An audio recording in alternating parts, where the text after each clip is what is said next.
Hello guys, welcome to Maths Point Real Classes. Guys, कैसे हैं आप सब।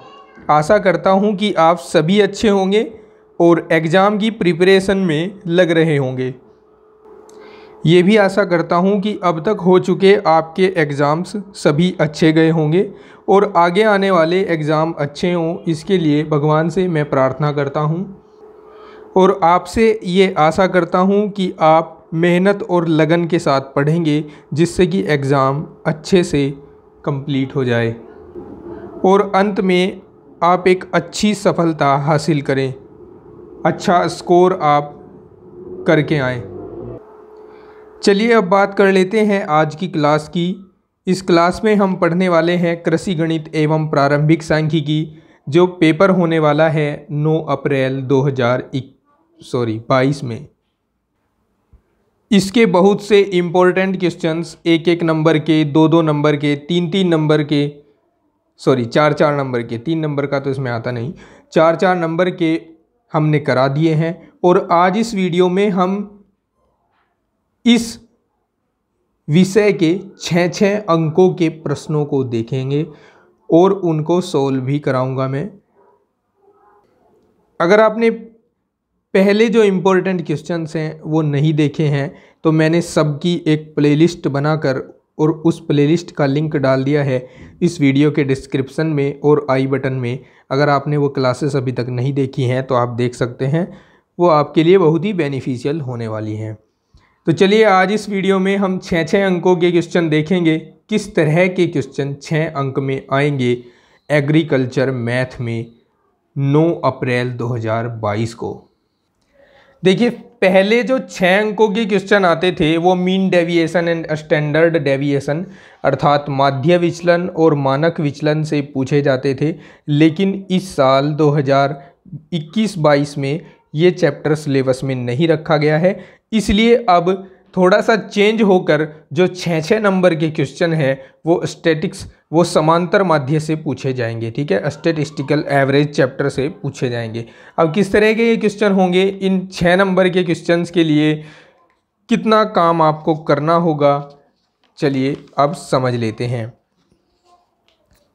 देखिए, 6 नंबर में जो क्वेश्चन पूछा जाएगा उसमें आपसे समांतर माध्य और माध्यिका निकलवा सकता है एक साथ, या फिर बहुलक और माध्यिका एक साथ पूछ सकता है, या फिर तीनों को एक साथ पूछ सकता है, समांतर माध्य, माध्यिका और बहुलक। ठीक है, वैसे तो मैंने समांतर माध्य, माध्यिका और बहुलक को बहुत ही डिटेल्ड से और डीपली पढ़ाया है, बड़े अच्छे तरीके से पढ़ाया है, जैसा कि मैं समझता हूँ। बिल्कुल एग्ज़ाम को ध्यान में रखते हुए मैंने वो क्लासेस पढ़ाई थी। क्लासेस आपको चैनल पर मिल जाएंगी, उनका एक प्लेलिस्ट बना हुआ है अलग से, आप उस प्लेलिस्ट को देख सकते हैं।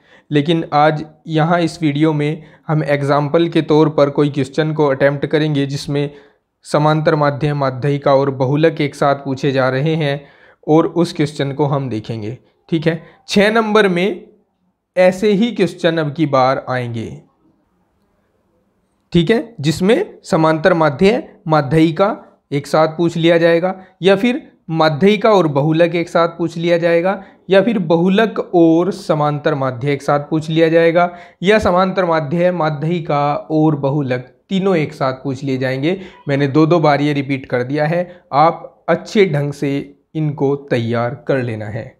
ठीक है, चलिए अब देखते हैं एक क्वेश्चन एग्जाम्पल के तौर पर और उसको सोल्व भी करते हैं, क्योंकि यहाँ से जो फॉर्मेट रहेगा सोल्व करने का वो भी आपके क्लियर हो जाएगा कि किस तरह से आप इन दोनों को एक साथ या तीनों को एक साथ सोल्व करेंगे। देखिए, स्क्रीन पर आप देख सकते हैं एक क्वेश्चन शो हो रहा है। ठीक है, इस क्वेश्चन में हमसे पूछा है कि निम्नलिखित सारणी से समांतर माध्य तथा माध्यिका ज्ञात कीजिए। समांतर माध्य और माध्यिका ज्ञात करवाई है। चलिए देखते हैं कैसे करना है इसको हमें। इसमें ये जो क्षैतिज सारणी दी गई है, सबसे पहले हम इसका फॉर्मेट चेंज करके इसको ऊर्ध्वाधर सारणी के रूप में बदल देंगे। अब फॉर्मेट चेंज कैसे होता है उसके लिए आप यहाँ ध्यान से देखिएगा। सबसे पहले हमें आयु दिया हुआ है तो हमने आयु लिख दी है इसकी, यहाँ आयु लिख लेंगे। इसने जैसा बोला है वर्षों में बोला है तो वर्षों में लिख देंगे, ठीक है।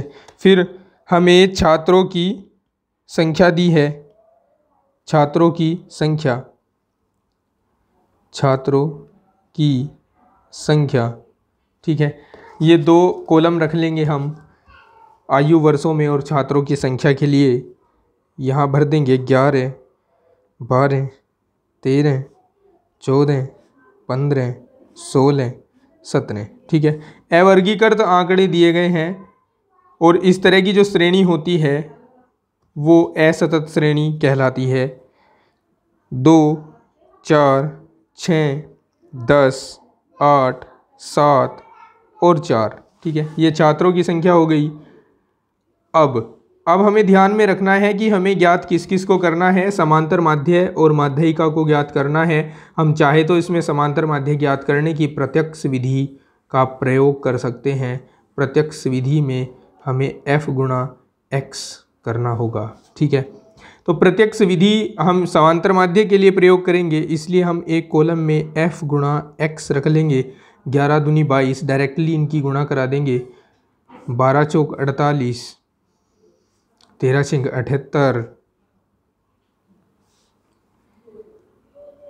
ठीक है। और यहाँ पर 14.140, 15 अट्ठे 120, 16 सत्ते 112 और 17 चौका 68, ठीक है। ये हमने ये कॉलम किया कंप्लीट।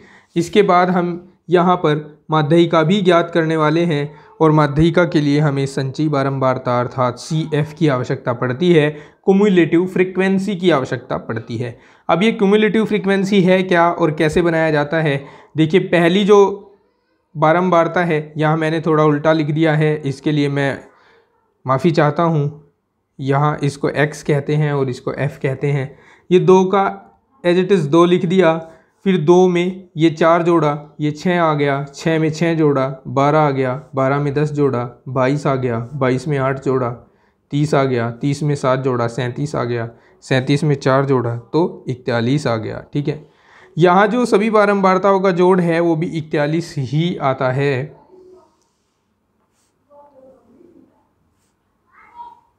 अब देखिए, अब हमें जो समांतर माध्य में ज्ञात करना है उसके लिए हम फॉर्मूला यूज करते हैं। समांतर माध्य बराबर सिग्मा f गुणा x बटे सिग्मा f।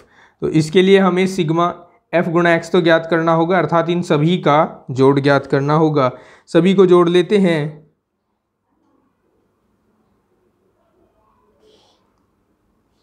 जोड़ने के बाद यहाँ पर आएगा 588, ठीक है। अब हम इसमें रख देते हैं वैल्यूज़ 588 बटे 41, क्योंकि सिग्मा f का मान 41 है। अब इनको हम डिवाइड करते हैं। 41 एकम 41 एक बार चलेगा और 9 और 8 17, 17 बच जाएंगे। फिर इसके बाद 4 बार चलेगा, 4 एकम 4, 4 चौक 16, 164 हो जाएगा। फिर दशमलव, फिर 3 बार चल जाएगा। ये तो आ गया समांतर माध्य। अब हम माध्यिका ज्ञात करते हैं। माध्यिका के लिए पदों की संख्या n को देखते हैं, जो कि सिग्मा f होती है। मैं लिख भी रहा हूँ यहाँ पर सिग्मा f, और ये क्या है 41 है। और 41 कैसी संख्या होती है? विषम संख्या होती है। और जब विषम संख्या हो तो हम माध्यिका के लिए फॉर्मूला यूज करते हैं, माध्यिका बराबर n + 1 बटे 2वें पद का मान।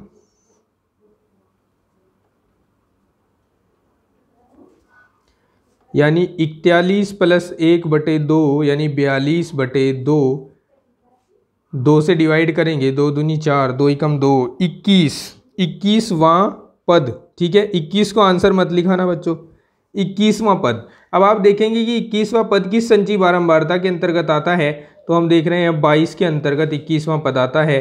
तो 22 के साथ जो आयु वर्षों में थी अर्थात 14, ये हो जाएगा माध्यिका। आंसर लिख देंगे इसको, 14 वर्ष हो जाएगा इस क्वेश्चन का आंसर, ठीक है। तो 2 आंसर आएंगे, एक समांतर माध्य के लिए और एक माध्यिका के लिए। एक और क्वेश्चन अटेम्प्ट करते हैं जिसमें समांतर माध्य, माध्यिका और बहुलक तीनों पूछे जाएंगे एक साथ। जैसे आप स्क्रीन पर देख सकते हैं, मैंने एक क्वेश्चन अटैम्प्ट किया है। इसमें प्राप्तांक हमें वर्ग अंतरालों के रूप में दिए गए हैं 0 से 10, 10 से 20, 20 से 30, 30 से 40, 40 से 50 और इनकी संगत बारंबारताएं दी हैं क्रमशः 2, 10, 8, 7 और 3। ठीक है, चलिए अपना काम शुरू करते हैं और पहले इस सारणी को हम ऊर्ध्वाधर रूप में परिवर्तित कर लेते हैं। प्राप्तांक दिए गए हैं 0 से 10, 10 से 20, 20 से 30, 30 से 40 और 40 से 50। ठीक है, ये कॉलम को बंद करते हैं। फिर इसके बाद नेक्स्ट कॉलम में मध्यमान के लिए हम एक कॉलम रखेंगे, क्योंकि हम समांतर माध्य ज्ञात करेंगे और यहाँ प्राप्तांक वर्ग अंतरालों के रूप में है, तो इसलिए हमें इनके मध्यमान की आवश्यकता अवश्य पड़ेगी। इस कॉलम में हम मध्यमान रख लेते हैं और मध्यमान को साथ ही साथ ज्ञात भी कर लेते हैं। ज्ञात करने का तरीका आप जानते ही होंगे, फिर भी मैं आपको बता देता हूँ। 0 और 10 को जोड़िए, 10 आएगा। 10 को 2 से भाग दीजिए, 5 आ जाएगा। 10 और 20 को जोड़िए, 30 आएगा। 30 को 2 से भाग कीजिए तो 15 आ जाएगा। अब इन दोनों के बीच का डिफरेंस देखिए, 10 का डिफरेंस है, तो इसमें 10 जोड़ दीजिए, आगे लिख दीजिए। इसमें 10 जोड़ दीजिए, आगे लिख दीजिए। इसमें 10 जोड़ दीजिए और आगे लिख दीजिए। ठीक है, फिर हम नेक्स्ट जो कॉलम है उसमें हम बारंबारताएं लिख सकते हैं, बारंबारता। और यहाँ पर हम ये साइन लगा देंगे कि ये सब x का मान है और इधर f का मान होगा। अब बारंबारताएं हमें क्रमशः दी गई हैं 2, 10, 8, 7 और 3। ठीक है, बारंबारता वाला कॉलम कंप्लीट करते हैं। अब चूंकि हम इसमें समांतर माध्य ज्ञात करेंगे, तो नेक्स्ट कॉलम में हम डायरेक्ट मेथड से यानी प्रत्यक्ष विधि से f गुणा x इस कॉलम में लिखेंगे। इस कॉलम को भी हम बंद कर लेते हैं। नेक्स्ट कॉलम में हम संचयी बारंबारता लिखेंगे, क्योंकि हमें इसकी इसकी माध्यिका भी ज्ञात करनी है। ठीक है, अब ये सारणी हो जाती है कंप्लीट हमारे रिक्वायरमेंट के अकॉर्डिंग। ये एक रो नीचे में ब्लैंक छोड़ रहा हूं जिसमें मैं योग लिखूंगा सभी का। चलिए देखिए, अब पहले हम f गुणा x वाले कॉलम को भर लेते हैं। 5 और 2 की गुणा 10, 15 और 10 की गुणा 150, 25 और 8 की गुणा 200, 35 और 7 की गुणा 245, 45 और 3 की गुणा 135। ठीक है, अब संचयी बारंबारता लिख देता हूँ। 2 को लिखूँगा जो का त्यों, 2 में 10 जोड़ेंगे 12, 12 में 8 जोड़ेंगे 20, 20 में 7 जोड़ेंगे 27, 27 में 3 जोड़ेंगे 30 आ जाएगा। ठीक है, योग किस किस का करने की ज़रूरत पड़ेगी? योग एक तो बारंबारताओं का होगा और एक f गुणा x का होगा। बारंबारताओं को जोड़ लेते हैं, 30 आएगा, यहाँ 30 लिख देते हैं। ये सिग्मा f का भी काम करेगा और ये n का भी काम करेगा। f गुणा x को जोड़ लेते हैं, सबको जोड़कर 740 आएगा। ठीक है, अब सबसे पहले हमें जो पूछा गया था समांतर माध्य, हम उसका आंसर निकालेंगे। समांतर माध्य होगा सिग्मा f गुणा x बटे सिग्मा f, यानी 740 बटे 30। 0 से 0 कटेगा, 3 दूनी 6 और 3 चौक 12 और 3 छंग 18, 3 छंग 18। ये पहला आंसर आएगा इस क्वेश्चन का। फिर हम माध्यिका ज्ञात करेंगे। माध्यिका के लिए n का मान देखिए यहाँ पर 30 है और हमें दी गई है एक सतत सारणी अर्थात वर्ग अंतराल, तो हमें n/2 चाहिए होगा। n/2 यानी 15 आएगा। अब हम देखेंगे कि ये 15 किस संचयी बारंबारता के अंतर्गत पड़ रहा है। तो ये 20 के अंतर्गत पड़ रहा है, तो 20 वाला जो वर्ग अंतराल होगा वो माध्यिका वर्ग होगा, अर्थात L का मान यहाँ से हम ज्ञात करेंगे जो कि होगा 20। H का मान वर्ग अंतराल कितना है, 10 का है ना, तो 10 हो जाएगा। और इनकी जो बारंबारता है 8, वो F का काम करेगी। और 20 से ठीक ऊपर वाली संचयी बारंबारता CF का काम करेगी, ये हो जाएगा 12। अब हम इसके लिए सूत्र प्रयोग करेंगे, माध्यिका का बराबर L plus N/2 minus CF upon F into H, यानी 20 प्लस 15 माइनस 12 बटे 8 गुणा 10। ठीक है, आप एक बार फिर देख लीजिए क्योंकि ये स्क्रीन से आउट हो गया था। L का मान 20 प्लस N/2 का मान 15 माइनस CF का मान 12, F का मान 8 और गुणा H का मान 10। ठीक है, अब देखिए 20 प्लस 15 में से 12 घटाइए, 3 बचेंगे, 3 की गुणा 10 में कराइए तो 30 हो जाएगा बटे 8, 8 से भाग कीजिए इसको, 8 तिया 24, यहाँ बराबर नहीं लगाना, 8 तिया 24, 6 बचेंगे, दशमलव लगाएंगे, 8 सती 56, 4 बचेंगे, 8 पंजे 40, जोड़ देंगे तो 23.75। ठीक है, 20 में 3.75 जोड़ा तो 23.75 मिलेगा। ये इसकी माध्यिका हो जाएगी। अब हमें बहुलक ज्ञात करना है। बहुलक के लिए कोई अलग से कॉलम बनाने की आवश्यकता नहीं होती है। बहुलक के लिए हमें जो रिक्वायरमेंट होती है उसके फॉर्मूले के अनुसार हमें देखनी होती है सबसे बड़ी बारंबारता, और सबसे बड़ी बारंबारता हमें नज़र आ रही है यहाँ पर 10, तो 10 को हम F1 मान लेते हैं। इससे ठीक ऊपर वाली बारंबारता को F0 और इससे ठीक नीचे वाली बारंबारता को F2 मान लेते हैं। ठीक है, और F1 के सामने वाला जो वर्ग अंतराल होता है उसको हम बहुलक वर्ग मानते हैं और इसकी निम्न सीमा को L कहते हैं। H तो वही रहेगा, यहाँ पर 10 ही रहेगा। ठीक है, अब देखिए, अब हम इसके अकॉर्डिंग लिखेंगे कि F1 का मान 10 हो गया, F0 का मान 2 हो गया, F2 का मान 8 हो गया, H का मान 10 हो गया और L का मान भी 10 हो गया। अब बहुलक बराबर L plus F1 minus F0 बटे 2F1 minus F0 minus F2 into H, right. L का मान 10 प्लस 10 माइनस 2 बटे 2 गुणा 10 माइनस 2 माइनस 8 और गुणा 10। ठीक है, 10 प्लस 10 में से 2 गए, 8 बचेंगे, 10 दूनी 20 और 20 में से 8 और 2 10 घटाएंगे तो 10 बचेंगे और गुणा 10, 10 से 10 कट जाएगा, 10 और 8 को जोड़कर 18 आएगा और 18 इसका आंसर होगा।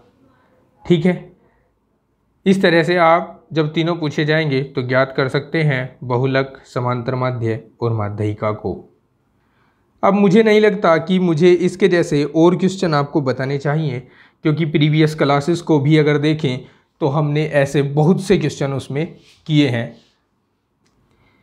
मुझे बस आपको मेन तो यही समझाना था कि 6 नंबर में कैसे क्वेश्चन इसमें आएंगे, और मुझे नहीं लगता कि 6 नंबर का क्वेश्चन इस चैप्टर के अलावा और किसी चैप्टर से पूछा जाएगा। हाँ, ठोस ज्यामिति से कोई ऐसा क्वेश्चन 6 नंबर में ज़रूर पूछा जा सकता है, लेकिन उसके भी चांस कम हैं। लेकिन तैयारी आप अपनी कंप्लीटली करके रखें। ठोस ज्यामिति को मैंने बड़े अच्छे तरीके से पढ़ाया है, चैनल पर सभी वीडियोस अवेलेबल हैं। अगर आपने ठोस ज्यामिति को नहीं देखा है तो आप उसकी वीडियोस को देख सकते हैं।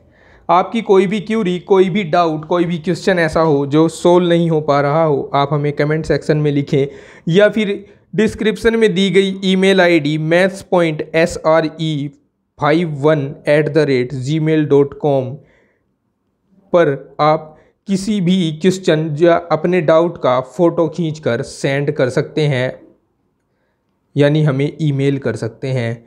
आपकी क्यूरी या आपके क्वेश्चन का सल्यूशन बताने की मैं पूरी कोशिश करूँगा।